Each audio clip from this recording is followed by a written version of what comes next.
que le Dieu de Shofar élève davantage son peuple. Amen. Lui qui est le bon berger, qui va multiplier ses troupeaux. Amen. Nous sommes dans des moments exceptionnels et un moment exceptionnel, chose exceptionnelle. Habituellement, nous sommes dans nos tenues d'apparat sur le pupitre, les devanciers à l'autel, mais Dieu agit plus 3 parce que Jésus, notre Seigneur, est monté jeudi, n'est-ce pas, jeudi de l'Ascension. Il est assis à la droite de Dieu le Père et de là-bas, il a ordonné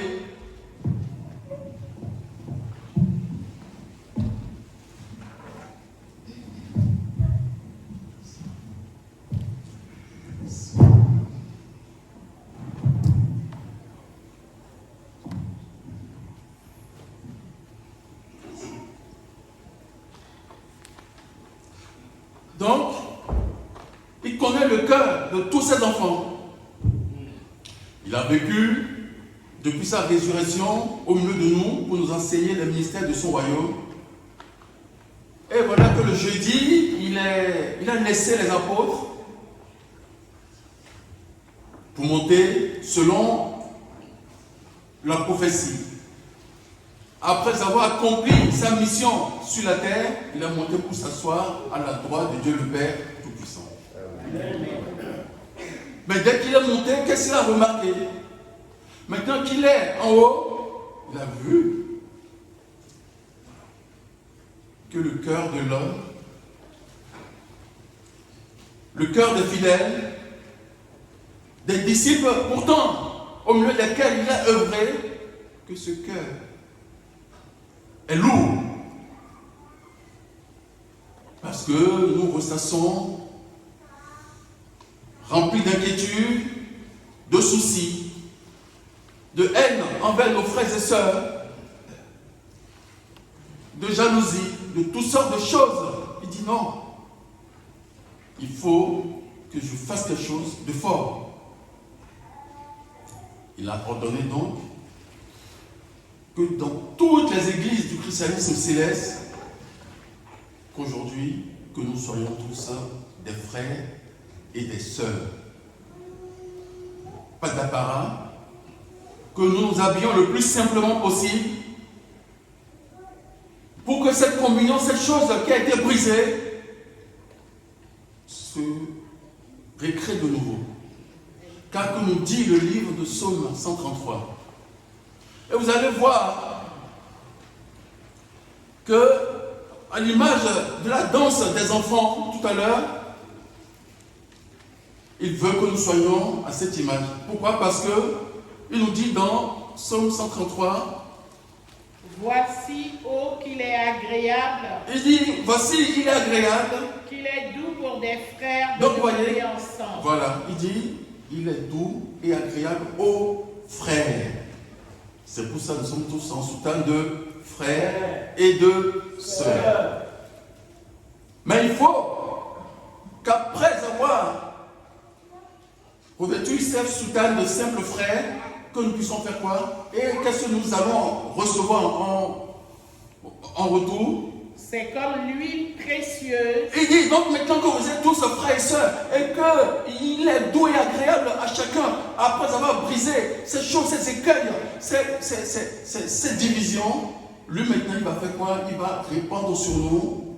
Il va répandre sur la tête d'essence, l'huile précieuse qui est répandue sur la tête. Il descendra donc sur nous l'huile précieuse qui viendra pour nous oindre de nouveau. Et l'onction que nous allons recevoir, c'est l'onction de la vie, l'onction de la survie.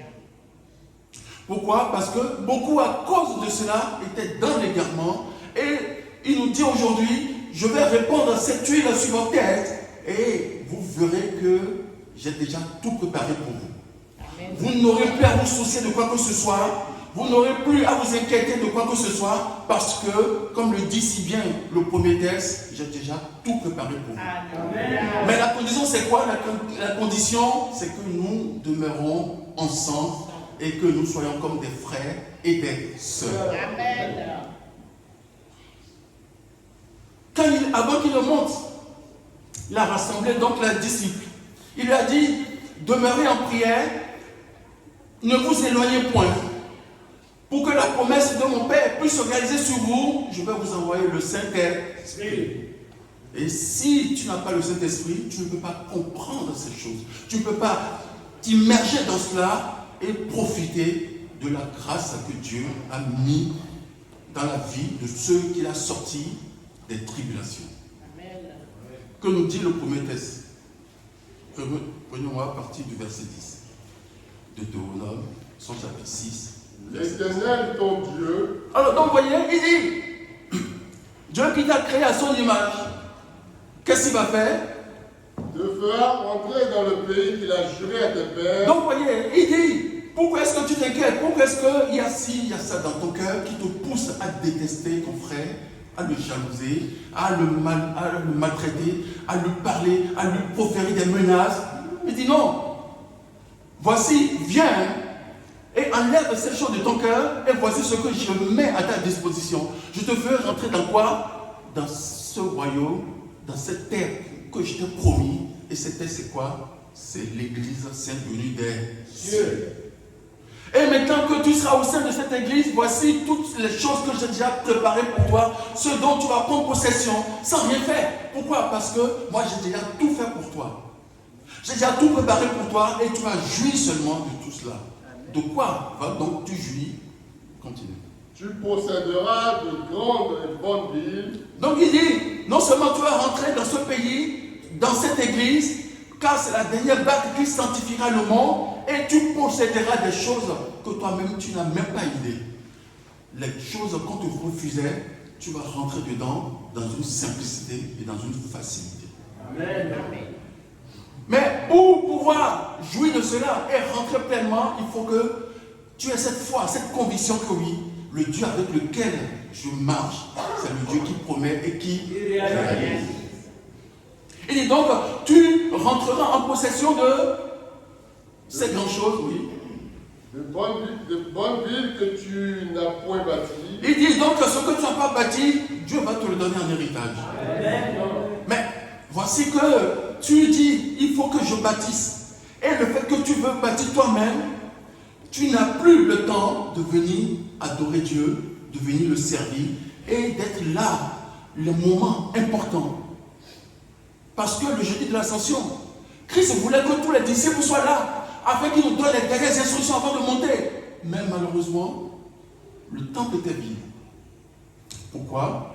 Parce que l'homme que nous sommes, nous mettons des priorités qui sont futiles devant l'amour et l'œuvre de Dieu. Et Dieu nous dit non, tout cela je vous ai déjà donné. Et non seulement ça, et qu'est-ce qu'il nous promet aussi? Des maisons qui sont pleines de toutes sortes de biens. Vous voyez, il dit tu vas rentrer donc dans cette maison où il y aura toutes sortes de biens. Donc ce n'est pas parce que tu as travaillé, que tu as eu de bons salaires, que tu as construit tout ça. Non, parce que Dieu t'a déjà tout donné. Il t'a donné, et maintenant tu vas rentrer en possession. Mais tu dis non, moi mon compte il est toujours vide. Comment se fait-il que lui, il est en train de dire que Dieu m'a tout donné, et pourtant la vie que je mène, ce n'est pas du tout ce que dit la lecture. C'est parce que nous ne vivons pas selon la foi. Parce que quand tu as cette foi, tu vas voir que les choses viendront à toi, et les petites choses seront de grandes choses devant les hommes. Mais il faut que nous apprécions cela. Il dit, non seulement tu seras en possession de cette maison, d'une citerne que toi-même tu n'as même pas creusée, et cette citerne sera remplie d'eau. Continue. Et que tu n'as point rempli, Oui.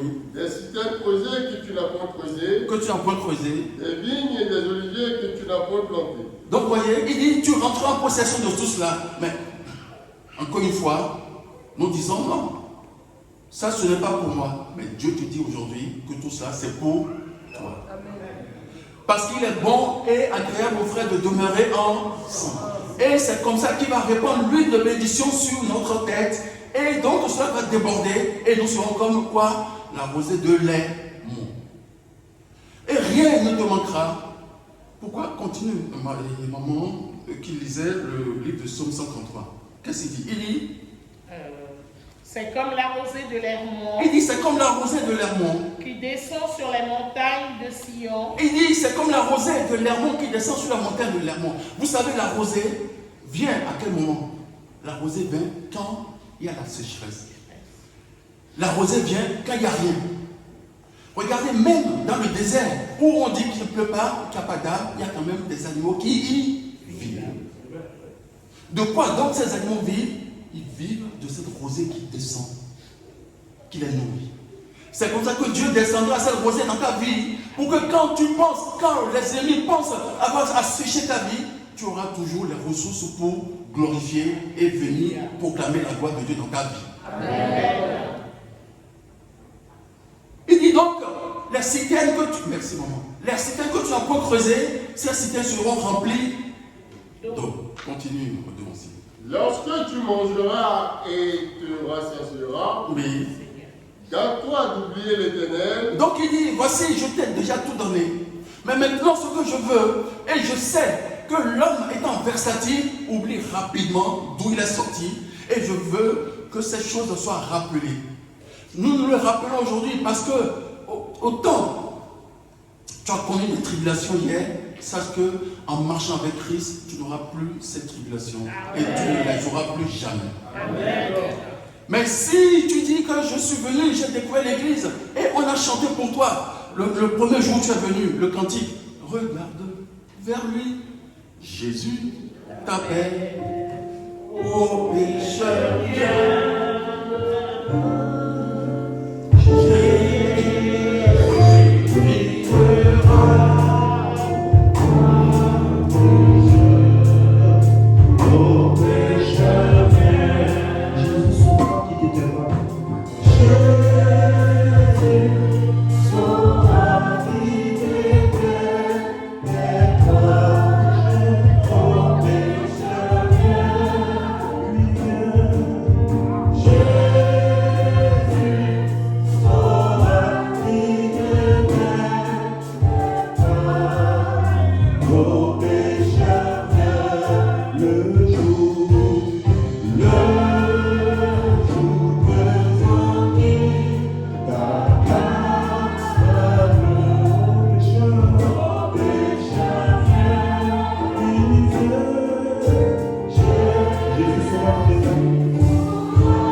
Avec Christ.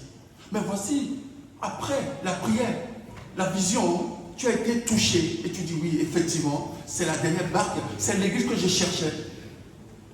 Mais petit à petit, tu t'es tourné vers d'autres dieux. Parce que Dieu dit, mais je te mets en garde. Pourquoi? Parce que quand maintenant ces choses vont commencer à sortir de ta vie, toi qui n'arrivais pas à dormir, parce que tu faisais des cauchemars, et tu n'arrivais même pas à parler, à rester dans ta maison. Ta propre maison, tu ne peux même pas y rester. Il est venu, on a sanctifié. Maintenant, tu as trouvé la paix. Dès que ces choses ont commencé à aller mieux, qu'est-ce que tu as commencé à faire? Tu as commencé à faire comme le peuple d'Israël qui s'est tourné vers les dieux dont le nom commence par un petit D. Alors, il nous dit quoi? Il nous met en garde en disant, Garde-toi d'oublier l'éternel. Il dit, garde-toi d'oublier l'éternel. Ce que font, ça c'est le dénominateur commun de beaucoup. On oublie. On oublie d'où nous sommes sortis parce que même le peuple d'Israël, ils étaient en esclavage sous Pharaon. Et Dieu a même fois à base des étendues, les a sortis. Et les a fait marcher pour qu'ils rentrent sur cette terre promise. Et c'est aussi notre vie. Tu es venu et tu as trouvé cette famille qui t'a accueilli. L'église qui a fait de toi un serviteur, une servante zélée. Et tu as pris l'onction, tu es devenu un grand devancier, une grande maman. Et maintenant, voilà, ton lot quotidien c'est quoi? Dieu ne m'a pas encore béni. Ah, vous voyez. Si, Dieu t'a béni. Même les sociétés que tu avais des collaborateurs qui te faisaient les 400 coups, mais maintenant Dieu a épuré cela pour que tu puisses marcher avec des gens qui sont en harmonie avec toi. C'est aussi déjà une grande victoire. Amen. Ça procure la paix et tu vas dans ton travail avec la peur, non, avec la paix, plus avec la peur au ventre ou les nœuds, parce que tu te dis non, Dieu marche avec moi. Amen. Mais dis, maintenant, garde-toi de faire quoi? D'oublier d'où tu viens et d'oublier ce que Dieu a fait pour toi. Pourquoi Dieu le dit? Parce que c'est ça, l'esprit de l'homme, comme j'ai dit, oublie rapidement. Parce que nous voyons à coup échéance. Aujourd'hui, si j'ai à manger, je remercie Dieu. Demain, si je n'ai pas, je vais commencer à me gratter la tête. Les prophètes ne m'ont pas encore donné la bonne vision. Je n'ai pas encore eu le bon... vous voyez? Et tout ça, c'est pour ça que Dieu dit, garde-toi de faire quoi? Continue. Garde-toi d'oublier l'éternel qui t'a fait sortir du pays d'Égypte. Il dit de l'oublier et après de la maison de servitude. De la maison de servitude. Tu craindras l'éternel ton Dieu. Il dit de le craindre ton Dieu. Tu le serviras. Le servir. Et tu le jureras par son nom. Et tu ne jureras que par lui. Parce que c'est lui qui est ton serviteur, c'est lui qui est ton berger. Et c'est lui qui veille sur toi. C'est lui qui te donne le pain quotidien, qui renouvelle le souffle de vie que tu as. Alors remercie-le. Parce que si tu devais avoir beaucoup de choses, sache que Dieu aussi va te réclamer beaucoup de choses. C'est ce que nous dit le deuxième test. Donc il faut que tu te contentes de ce que Dieu t'a donné parce qu'il sait quelles sont tes limites. Donc il te donne en fonction de ce que toi tu peux faire fructifier pour lui. N'envie pas celui qui est à côté de toi. N'envie pas ton voisin. N'envie pas ta voisine. Ne dis pas oui, moi si je vais aller voir, c'est Dieu. Donc ces hommes qui vont me promettre moi ces vallées pour que je puisse aussi atteindre leur niveau. Mais le choix n'est pas de Dieu. Continue. Vous n'irez point après d'autres dieux. Donc voyez, il dit, vous n'irez point envers d'autres dieux. D'entre les dieux des peuples qui sont... Alors, et ces dieux, si vous regardez le texte, c'est écrit avec un petit D. Donc ces dieux, ce sont ceux-là qui vont venir pour vous dire, moi je sais faire, je vais vous faire ci, je vais vous faire, parce que moi je connais. Et ils se tapent la poitrine en disant que moi je sais. Mais Dieu dit non, ne va pas vers cela. Parce que quand tu étais dans les grandes difficultés, ils n'étaient pas là. Ils n'étaient pas là. Mais c'est parce que tu es venu à l'église qu'ils t'ont vu maintenant à l'église. Et maintenant qu'ils t'ont vu à l'église, ils disent, mais quel est le parcours que tu as fait pour venir à l'église? Et s'ils étaient là? Maintenant qu'ils te voient à l'église, tu sais quoi? Moi je connais, je sais. C'est de ces petits dieux que Dieu parle. Oui. Parce que si tu les disais, tu les prenais dans le monde et que tu les amenais, c'est autre chose. Mais c'est à l'église que tu viens faire maintenant, tu viens recruter et tu dis, voilà, vous savez, moi je sais, je connais. Non, Dieu dit, attention. Quand tu étais dans la difficulté, c'est moi qui t'ai parlé sur ta couche. C'est moi qui t'ai dit le nom de l'église. Et tu as cherché. Tu as cherché sur Internet, tu as tapé Église Saint-Céleste et tu as trouvé l'adresse. Tu as pris le bus, tu es venu. Ou quelqu'un t'a dit, va là-bas et on va prier pour toi. Maintenant que tu es dans la maison de la grâce, dans la maison de Dieu, mais tourne-toi essentiellement vers Dieu. Et tu verras que tout ce qu'il a promis, il va le réaliser pour toi. Amen. Continue. Car l'Éternel, ton Dieu, Oui. un Dieu jaloux, Il dit qu'il est un Dieu jaloux parce que maintenant qu'il t'a fait venir et que tu t'es laissé emporter par d'autres, il va faire preuve de jalousie. Que nous dit le livre de Joël 2, verset 18. Si vous trouvez Joël. Joël 2, verset 18. Qu'est-ce qu'il dit? Il dit,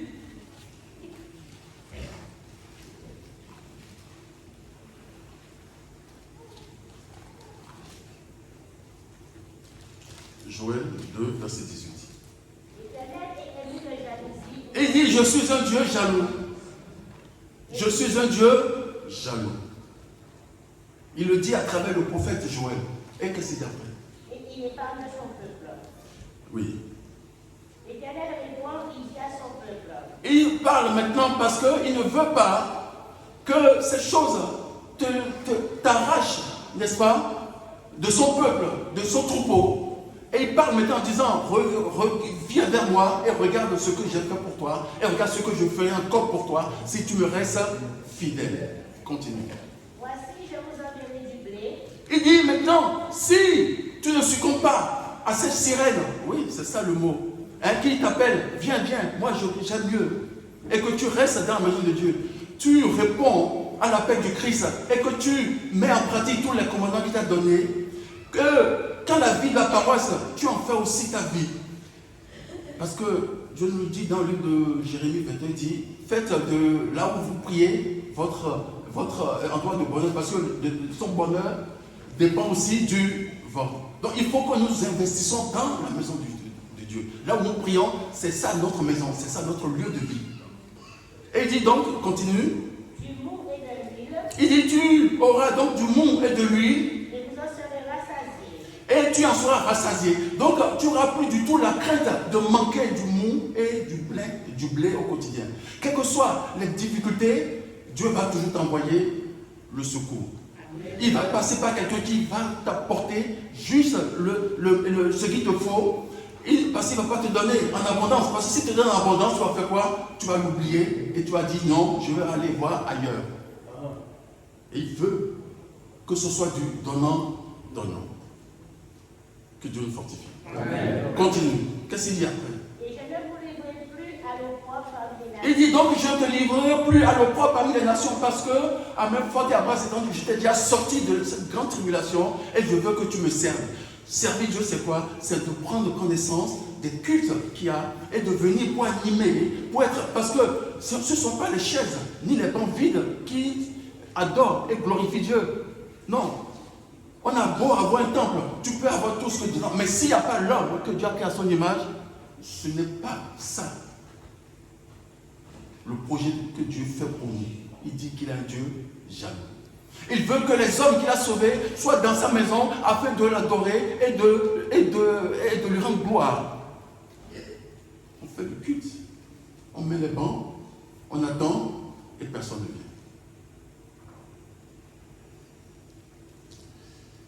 Personne ne vient parce que tu dis non, demain j'irai et après demain j'irai. Mais il faut que chacun puisse faire l'analyse de ses œuvres dans la maison du Seigneur.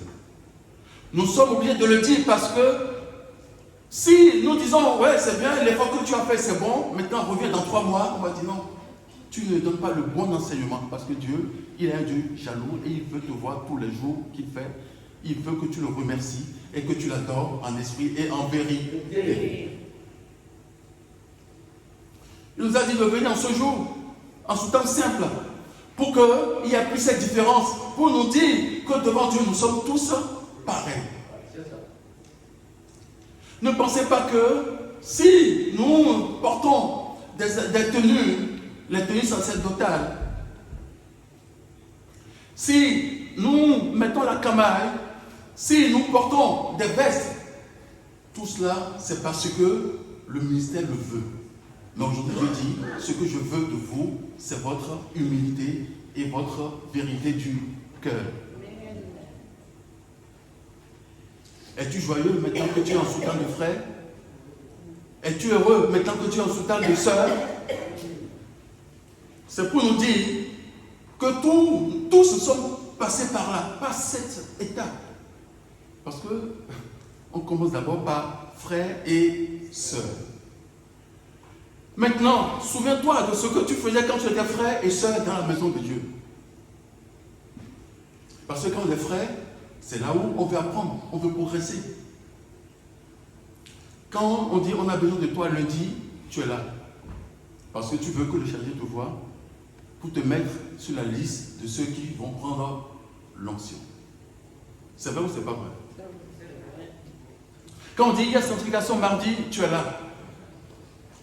Quand on dit qu'il y a répétition mercredi, tu es là. Quand on dit qu'il y a sortie d'enfant samedi, tu es là. Mais quand tu prends l'onction, ce n'est plus ton problème. C'est vrai ou c'est pas vrai? C'est aussi pour ça que Dieu dit, venez devant moi aujourd'hui là et regardez d'où nous sommes venus. Regardons quelle a été l'assiduité dans l'œuvre que nous faisons dans sa maison. Regardons ce que nous avons fait. Si à un moment nous ne sommes pas partis vers d'autres dieux pour dire Dieu, je sais que je suis dans la maison du grand Dieu, mais j'ai quand même besoin de ce petit Dieu-là. Il dit regarde tout ça et souviens-toi d'où tu viens et n'oublie jamais. Parce que Dieu a dit de le dire aux enfants d'Israël. Pourquoi est-ce que vous devez rappeler toutes ces choses? Il dit oui, parce que nous devons le rappeler, le dire, pour pas qu'on oublie d'où nous sommes sortis. C'est pourquoi il a dit aujourd'hui de venir en frères et sœurs. Pour que chacun se rappelle d'où il est sorti. Moi je me rappelais quand on était frères. Les dimanches, quand le culte finit, on restait pour le culte de 19h. Et c'est là où on s'entraînait pour la prédication. Et le chef était là, et à tout de rôle. Aujourd'hui, le culte de 19h, est-ce qu'on le fait? Les officiants, tous ceux qu'on planifie, est-ce qu'ils le font? Parce que, entre-temps, tu as pris l'onction et tu dis, bon, ça y est, je connais, je n'ai plus à me vestir pour ça. On venait vendredi, samedi, dimanche soir, lundi, mardi. Parce que quand on est frère, on est encore plus fort que quand on est devancier.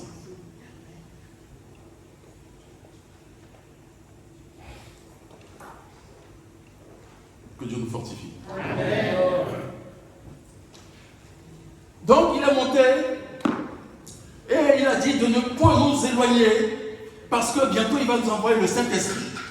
Or, sans le Saint-Esprit, tu ne peux pas comprendre et marcher dans la vérité de l'œuvre à laquelle Dieu t'a associé.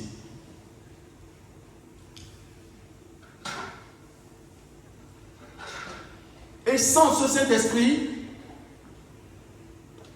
tu ne vas pas comprendre et décrypter tout ce que Dieu fait dans notre vie.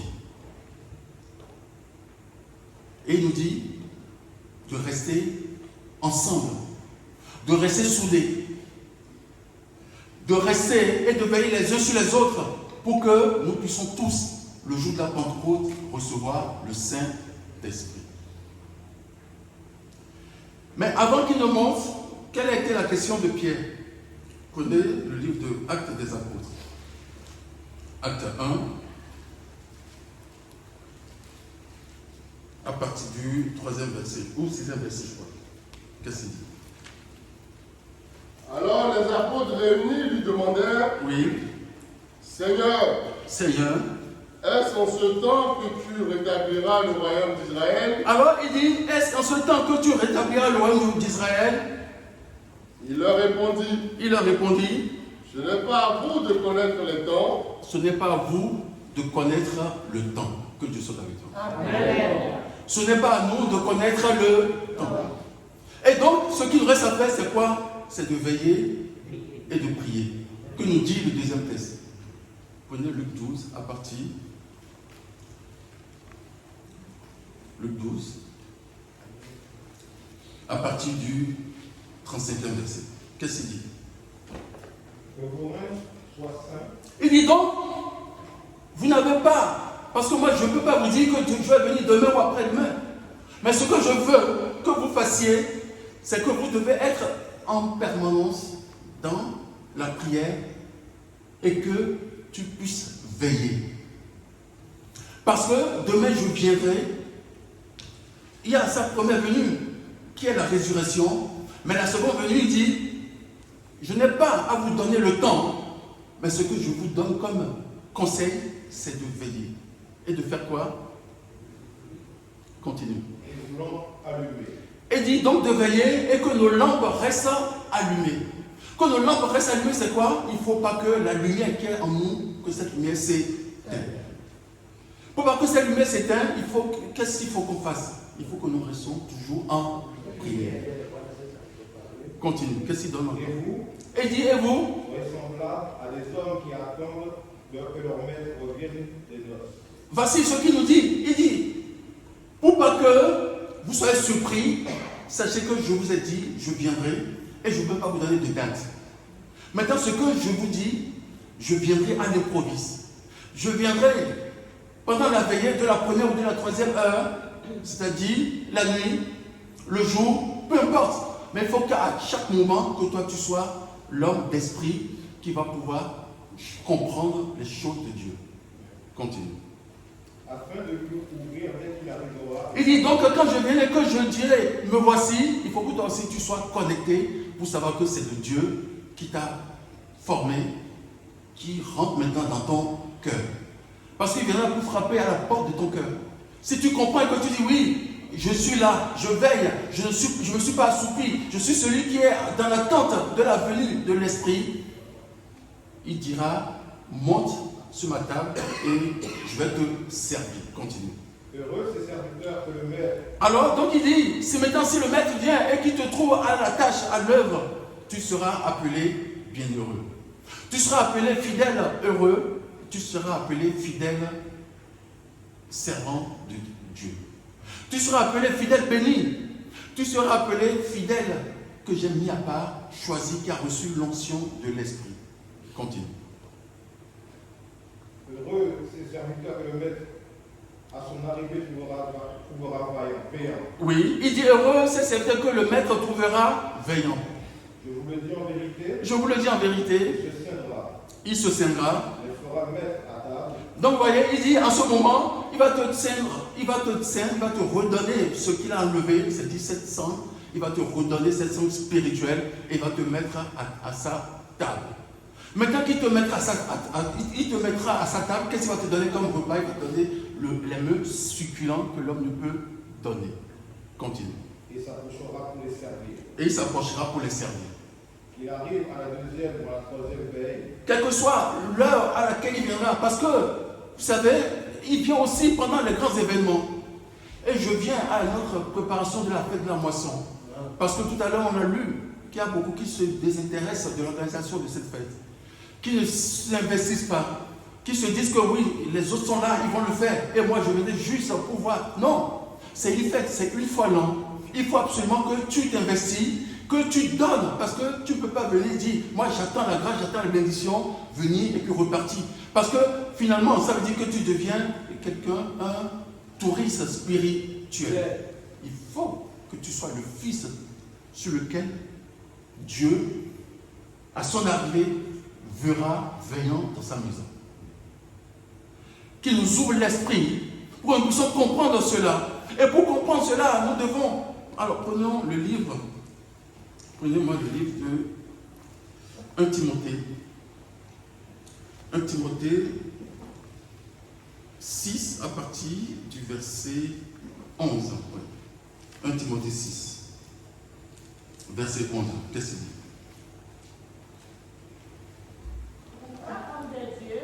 Il dit, pour toi, homme de Dieu, il dit donc de fuir les choses qui n'édifient point, qui vont t'éloigner de ma maison et surtout de l'œuvre à laquelle je t'ai associé. Et recherche la justice. Et recherche la justice. La piété. Oui. La foi. L'amour. La patience. Oui. La douceur. Pourquoi je dis de lire ce passage? Parce qu'il nous le dit dans le dernier verset du premier texte, que Dieu fera de toi quoi? il fera que tu seras dans une atmosphère de justice. Et donc, quand tu es avec Dieu, sache que cette justice sera dans tous tes actes et tu ne seras jamais victime de Satan ni de ses suppôts. Amen. Continue. Combat le bon combat de la foi. Il dit donc de mener ce combat de la foi. Parce que si tu dis, je suis dans la maison de Dieu, je ne l'ai pas, je n'ai pas encore obtenu gain de cause, Dieu est en train de te préparer pour que tu puisses l'avoir et quand tu l'auras, plus rien ne viendra pour te le ravir. Car beaucoup, après avoir obtenu la grâce, ont oublié et Dieu ne veut pas que tu retombes et que tu repasses par ces cas. Il veut que tu sois celui qu'il a mis à part pour recevoir pleinement la plénitude spirituelle. Continue. Saisis la vie éternelle. Il dit donc de saisir la vie éternelle. Comment est-ce que tu vas la saisir, cette vie éternelle? À laquelle tu as été appelé. Oui. Et pour laquelle tu as fait une belle confession. Et pour laquelle tu as fait une belle confession. En présence de grand nombre de témoins. Oui. Je te recommande devant Dieu qui donne la vie à toutes choses. Oui. Et devant Jésus-Christ qui fit une belle confession devant Ponce Pilate. Oui. De garder le commandement. Donc tu vois, quand Christ était devant Ponce Pilate, il n'a pas du tout fléchi. Il a dit, ce que vous ferez, sachez que moi, je suis en train d'accomplir la volonté de mon Père. Quel que soit ce que tu auras comme difficulté, il faut que tu aies cette foi et que tu sois aussi dans ce même état d'âme en disant que non, si les tribulations m'assaillent, si les difficultés m'assaillent, si les soucis me mettent la vie dure, je ne dois pas fléchir et je dois avancer. Autant que nous sommes, nous avons connu aussi des épreuves. Et c'est parce que nous avons la foi que nous avons eu la victoire. Autant que nous sommes ici, les grands domiciles. Des épreuves dans la vie personnelle, dans la vie familiale, dans la vie professionnelle, chacun peut aujourd'hui faire étalage de ces épreuves, et faire des témoignages. Si nous ne faisons pas souvent des témoignages, c'est parce que on dit non, on préfère que ce soit les nouveaux qui fassent des témoignages parce que si on le dit, on va dire non, c'est parce que nous prêchons pour notre paroisse, nous prêchons pour notre église. Des tribulations nous avons connu, des rejets nous avons connus, des attaques nous avons connues, des combats nous avons menés, mais Dieu nous a toujours donné la victoire. Donc aujourd'hui, que les moindres soucis ne te lèvent pas de Dieu. Tu vas dire oui, ton mari te mène la vie dure. C'est pour ça que je ne viens plus à l'église. Au contraire, viens à l'église parce que si tu viens à l'église, qu'est-ce que tu vas faire? Tu vas davantage sanctifier ton mari. 1 Corinthiens 7, qu'est-ce qu'il nous dit? Le livre de 1 Corinthiens 7.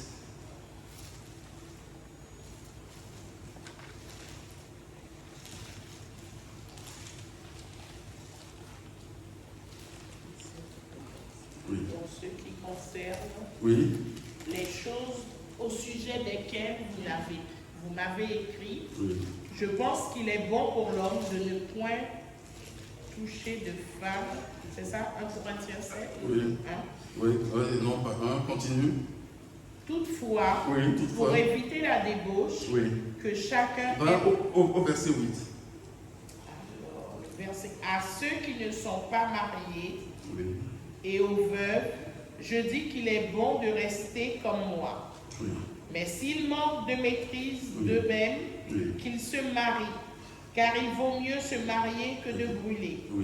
À ceux qui sont mariés, j'ordonne non pas moi, mais le Seigneur, que la femme ne se sépare point de son mari.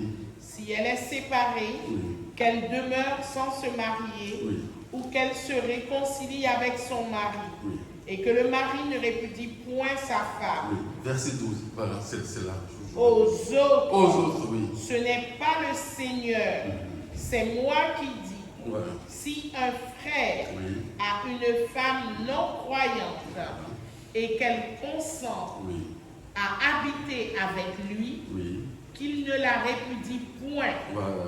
Et si une femme Oui, si une femme, a un mari non croyant oui, et qu'il consente à habiter avec elle, oui, qu'elle ne répudie point son mari, oui.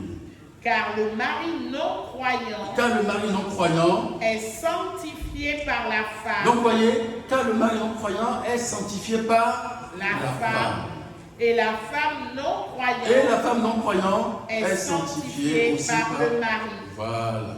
Donc c'est le passage que je voulais qu'on lise.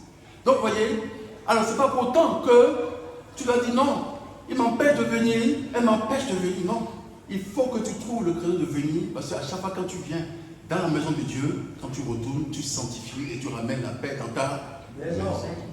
Que Dieu nous fortifie. Amen. Que Dieu nous soutienne. Amen. Alors, nous allons revenir sur le deuxième texte. Allons au verset 35. Qu'est-ce qu'il dit? 42. Oui.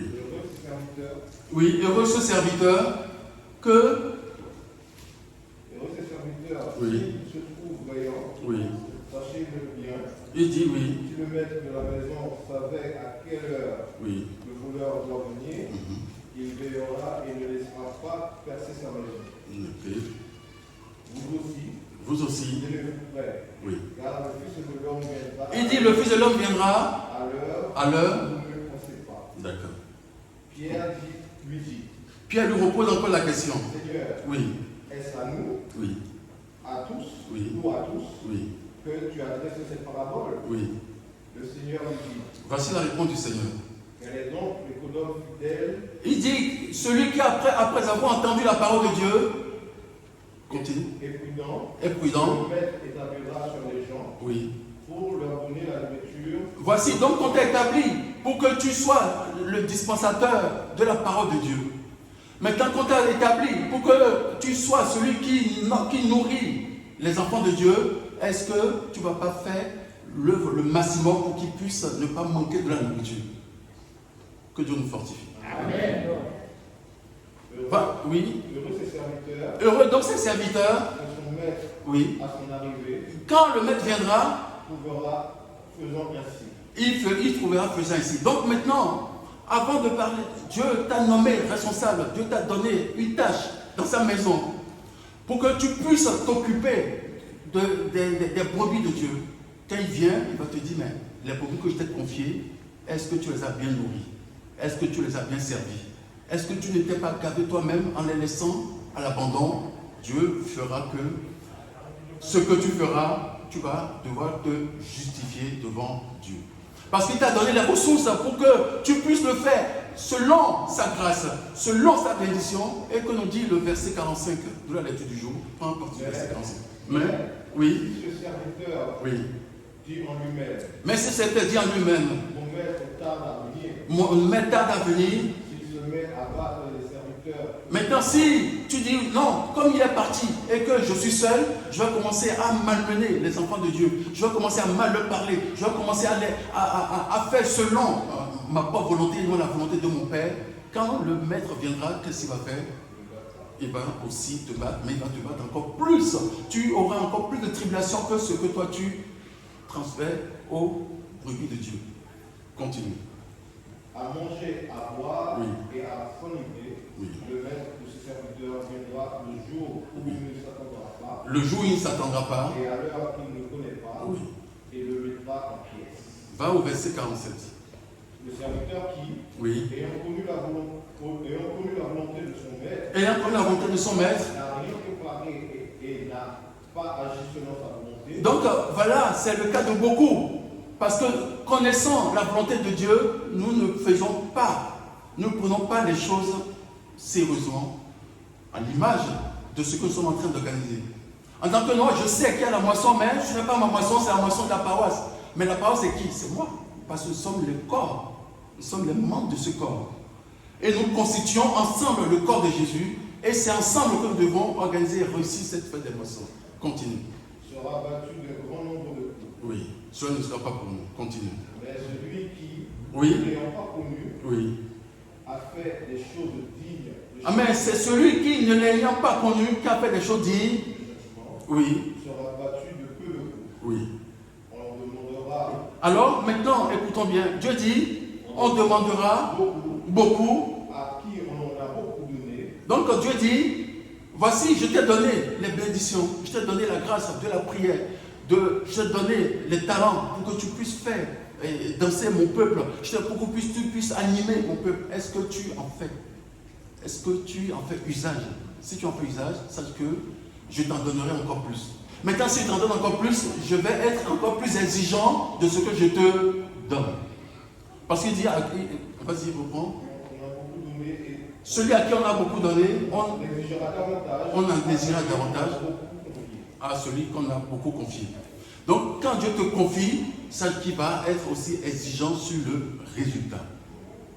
Et Dieu ne choisit pas au hasard. Parce que s'il te confie des responsabilités, c'est parce qu'il sait que tu peux les mener et il va te donner autant de ressources pour que tu puisses les mener à bien. Que Dieu nous fortifie. Amen. Que nous soutienne. Amen. Et que le peu qu'on a donné en ce jour nous transforme. Aujourd'hui, Dieu a décidé de nous libérer de cet esprit impur. Donc après, il y a des cérémonies qui seront faites. Que chacun puisse être à l'écoute, attentif, pour que dans la paix du Seigneur, nous soyons tous sauvés. Amen. Et vaincre les pieds du Satan et ses secours. Que nous fortifions ce jour. Amen. Au nom de Jésus. Amen. Amen. Amen.